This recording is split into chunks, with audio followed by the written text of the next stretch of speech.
Previously on the Tomato Kid. Hello, young ones. I am your sensei, Tomato Yoshi, coming at you from the ReNDoG dojo. Please come in. You are welcome. This morning, at the break of another glorious dawn above the ReNDoG dojo, my student, the ReNDoG, came to me with a request. Mr. Doc M, will this portal take me to what I am seeing, this beautiful beach, hopefully covered in enlightened crabs for me to play with? Is this indeed my destiny? Yeah. Should be good. Oh, young ones, your sensei is feeling discombobulated. It feels as if every atom in his body has been ripped asunder and rearranged. But before us now lies one of the most beautiful natural sights that these old eyes have ever seen. Our beautiful island has once again been overrun by the undead. It seems our only option, young ones, is to spend another evening in the canoe, staring up at the stars and conversing with the dolphins, while we wait for the purifying rays of the sun to cleanse this place of this foul evil.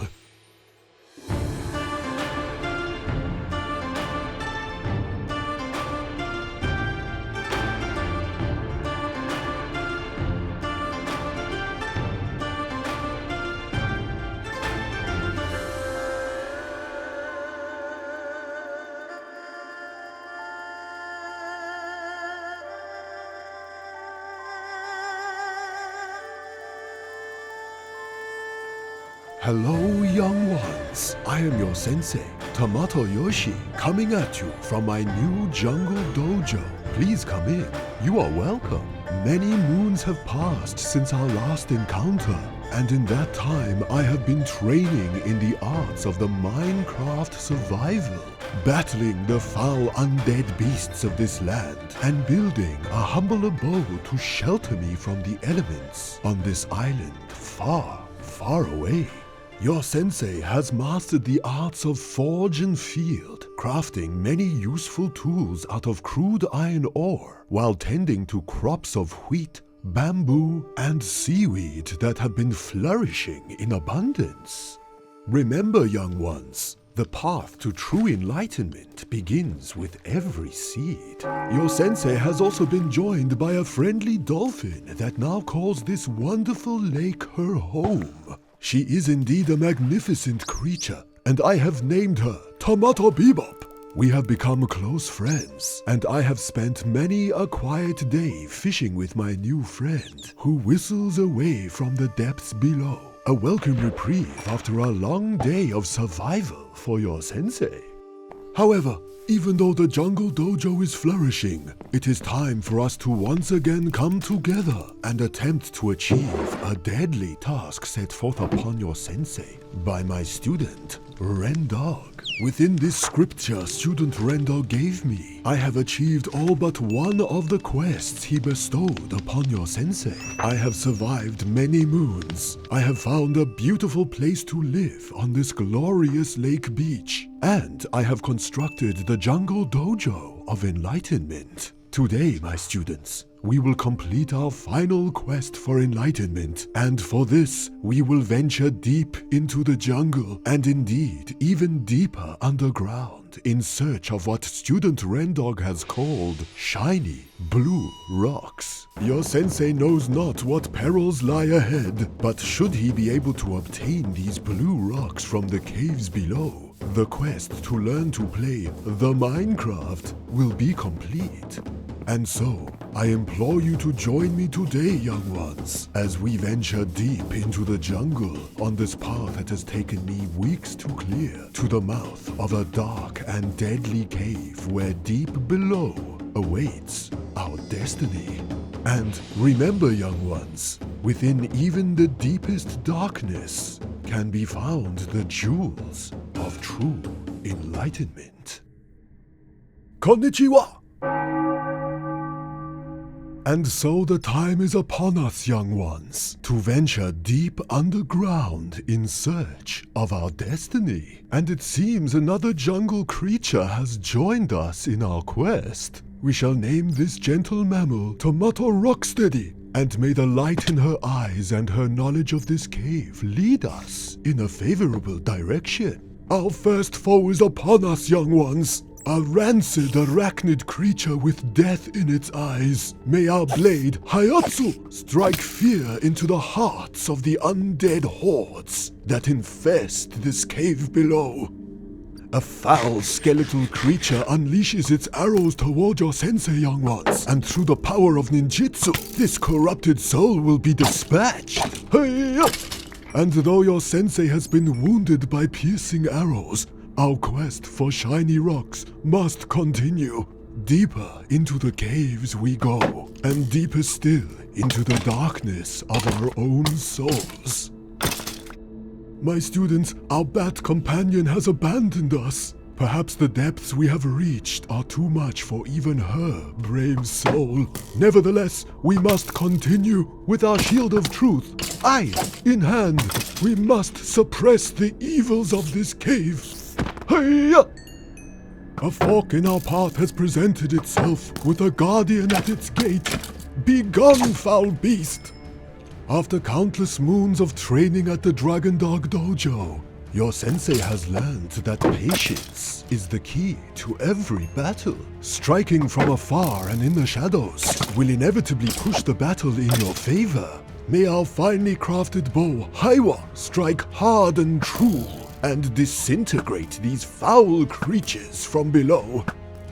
And it seems we have discovered the source of this arachnid infestation. A pungent stench flows forth from this cobweb-infested dungeon, and your sensei must take immediate action to prevent further hatching of these monstrous beasts.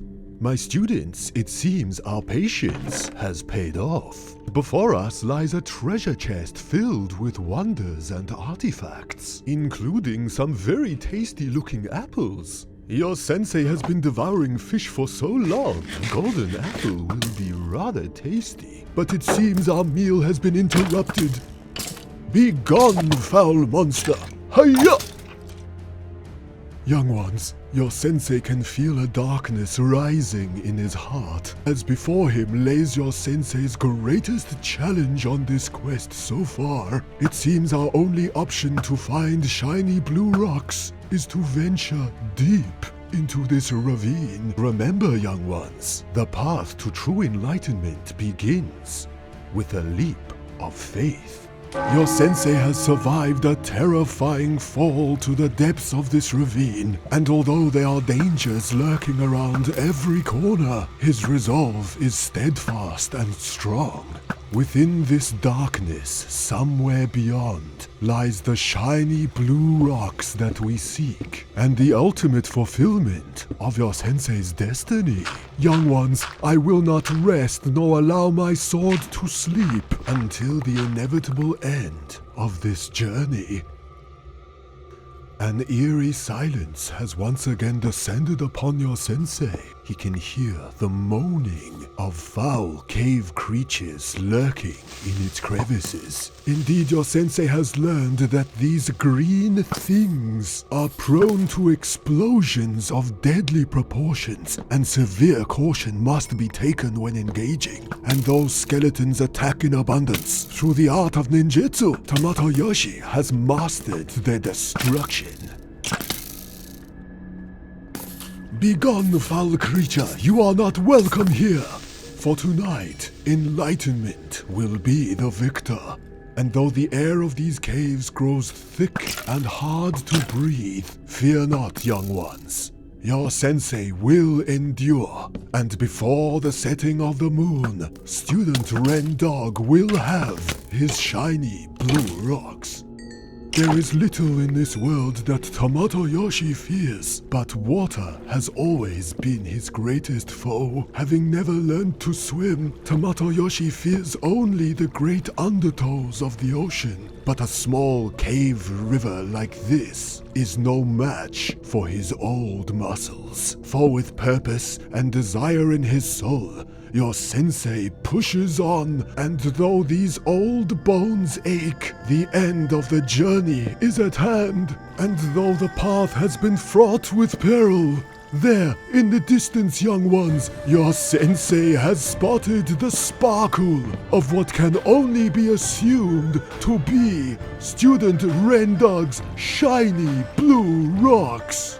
A sound victory is at hand for enlightenment and for the desire to never give up on your quest. Young ones, with the excavation of these blue rocks, your sensei has now completed the most challenging quest he has ever had to face, and is proud to say that he is now a true player of the Minecraft. And remember, young ones, the path to true enlightenment begins not with riches, but at each end of life's most difficult journeys. Arigato! Greetings, Cyberdogs and citizens of the interwebs. This is ReNDoG coming at you in another Minecraft episode from the HermitCraft server. Hold the phone. What's going on here? I'm trying to do an introduction to my HermitCraft episode. Who the heck is that? That to me looks like Poultry Man. Oh my goodness, Poultry Man is pooping his eggs all over Speedy Pines, guys. This is highly outrageous. Here he comes again. Here he comes again. You throw eggs, I throw arrows. Get out of here, Poultry Man, you stupid egg face idiot. A wild Poultry Man has been spotted in the trees outside of Speedy Pines. I don't know about you guys, but I'm in the mood for a tasty chicken dinner, baby. My friends, shenanigans are afoot. There is a Poultry Man somewhere in this vicinity shooting eggs directly at us. I don't know exactly where he is. I'm waiting for his little head to pop out. Oh, and here comes Grian to say hello during my introduction. Do I get to make a freaking HermitCraft episode yet? Hello, Grian. Hi. Oh, hi there. How are you? You haven't by chance seen a smelly bird flying around here, have you? Grian says, nope, don't know what you mean. Sure you don't, Grian. Jeez.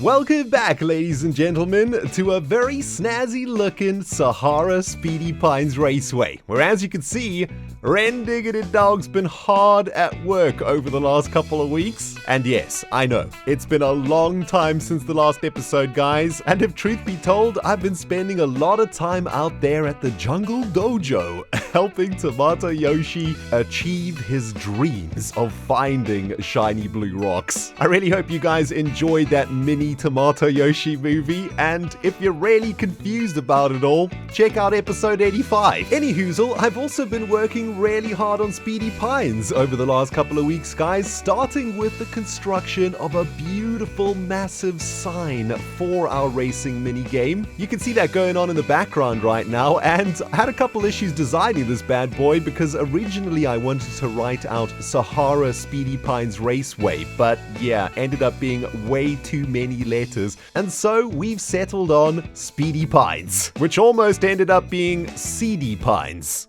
Derp. Now, over the last couple of weeks of testing our racing minigame with some of the Hermits, one of the common issues was that peeps were struggling to find the place, and hence why I constructed this massive sign. It is now basically impossible to not know where the Sahara Speedy Pines racetrack is, and you can even clearly see it from the entrance into the Hermitland minigame district. Nice!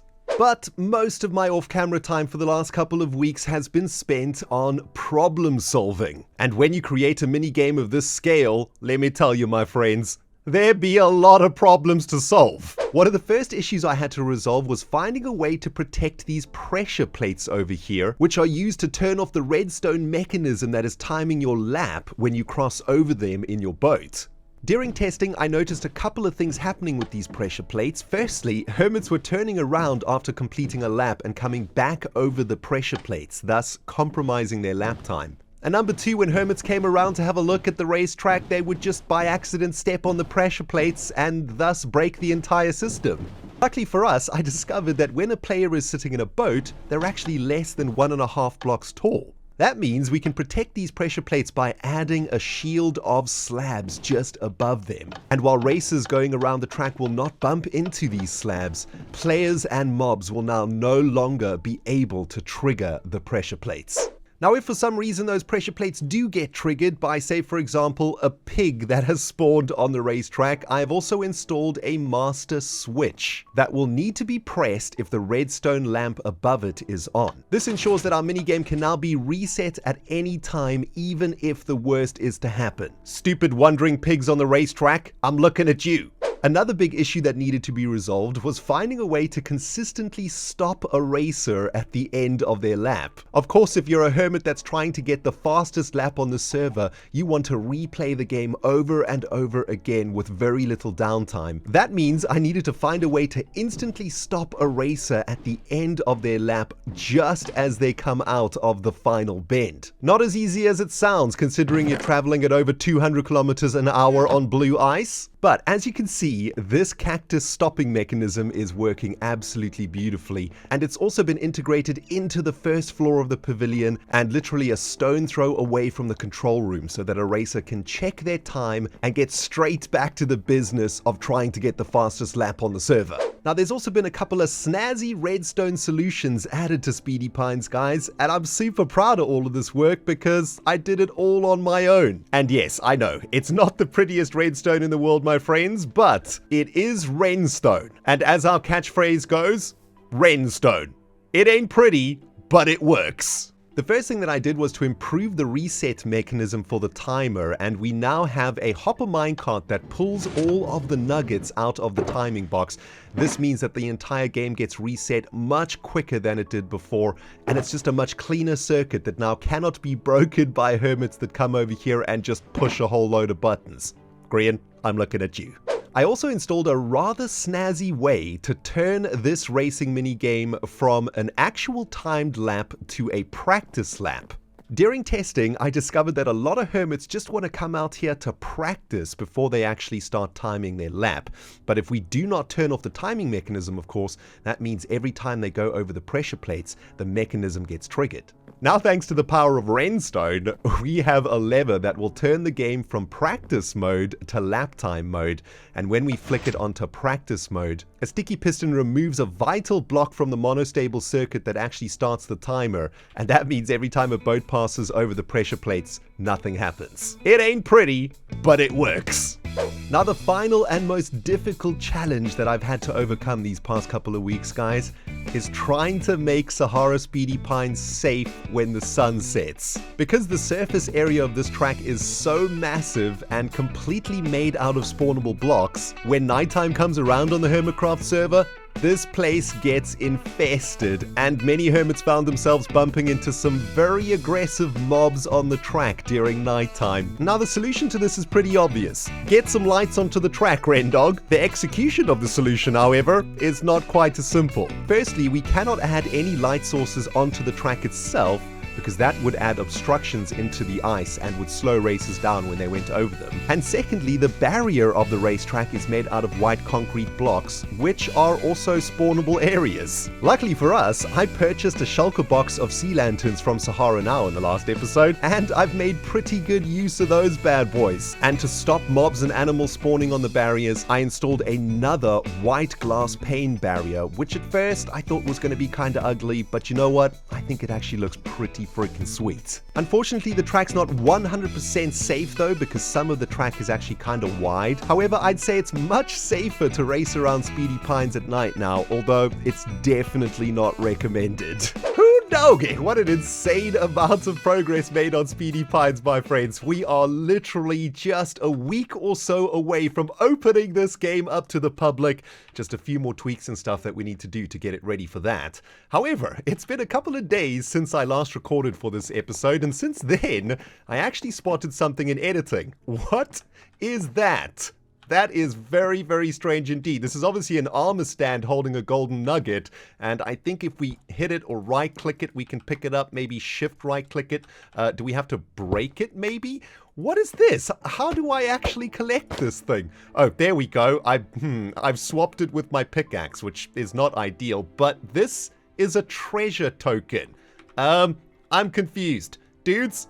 What is a treasure token? Anywho, so my friends, it's been an absolutely jam-packed episode, and I can think of nothing more awesome to do right now after all of this madness than to take our game for a spin. The very first time here on camera, we are going to record a time for the Sahara Speedy Pines Raceway. So, for full immersion, my friends, let's begin right here on the path to our minigame. And as you can see, I've done quite a lot of work on the outside, looking pretty snazzy. And to get into this thing, we go up the stairs and into the control room. But there's one more thing that we need to cover, guys. And right now, I am looking at my camera account on the server. Now, Speedy Pines is definitely the best minigame that I've ever built in my life, guys. However, it does have a very small flaw to it. Because the track is so massive, when a racer gets to the end of the track over there, it actually unloads the chunk in which our timing mechanism is in. Therefore, and I guess unfortunately, the only way that we can record a proper time here on the racetrack is by having a spectator account load the chunk here so that the timer doesn't turn off when we get to the back of the track. So, unfortunately, there's one stipulation to racing here at Sahara Speedy Pines. You gotta have a camera account, and you gotta use that camera account to open this shulker box. Here we go. Let's load up the camera account on the screen. Boop. And we are now ready to race. Alright, Cyberdogs, here we go. Let's try and put in our very first official time for the Speedy Pines Raceway. And to begin with, we gotta change this to single lap timer mode, right? So that now we're actually going to be recording our lap time using the nugs in the shulker box. And we do need to reset the shulker box though, right? There are some nuggets in it right now. So we hit the button and we should see those golden nuggets getting sucked out real quick. Boom, baby, shulker box is empty, and that means it is time to get our butts on the race course and to try put in a very decent time for ourselves. The fastest lap that I've ever managed to do on this track is 64.64 and 28 nuggets, although I did not actually record that, so we can't use that as an official time. But I guess this particular lap right now is going to be the lap to beat, I suppose, for any hermits who want to try and come and give this a go before we launch. And off we go. The lights have triggered, and down the straight we go, trying to keep on that blue ice for maximum speed. Take that first corner as cleanly as possible, although we did lose a little bit of time there around that sector. However, if we can stay on the blue ice, we should be able to make it up. Coming into the 90-degree turn, need to take that one perfectly. Not too bad, and around the diagonal on the blue ice. Beautiful, not even bumping the side. Around the final bend as those nuggets fill the shulker box, and over the pressure plates to stop the timer, into the cactuses to collect the boat. And boom, baby, we have our very first officially recorded Sahara Speedy Pines lap. Beautiful. What did we actually get? That felt like a pretty slow lap. 64, 64, and 32. Hey, you know what? That's not too shabby, and honestly, I doubt any of the hermits could beat that, because this game is much harder than it looks, trust me. But unfortunately, that's just about going to do it from us here today, guys, as the sun sets across Speedy Pines. I hope you have enjoyed this episode. It has taken me a couple of weeks to put together, and, well, I really had a great time working on that Tomato Yoshi mini movie. Hope you guys loved it, man. Let me know in the comments if you did. Anyway, my dudes, if you did enjoy the episode, please don't forget to smack that like button like a nobody's business. And if you haven't subscribed yet, well, now's a great time to hit that subscribe button. Look how beautiful Speedy Pines looks down there. If you want to see the launch of this game on the server, make sure you're following ReNDoG right here on YouTube. Thank you so much for watching, my friends. ReNDoG signing out. We'll smell you all in the next episode.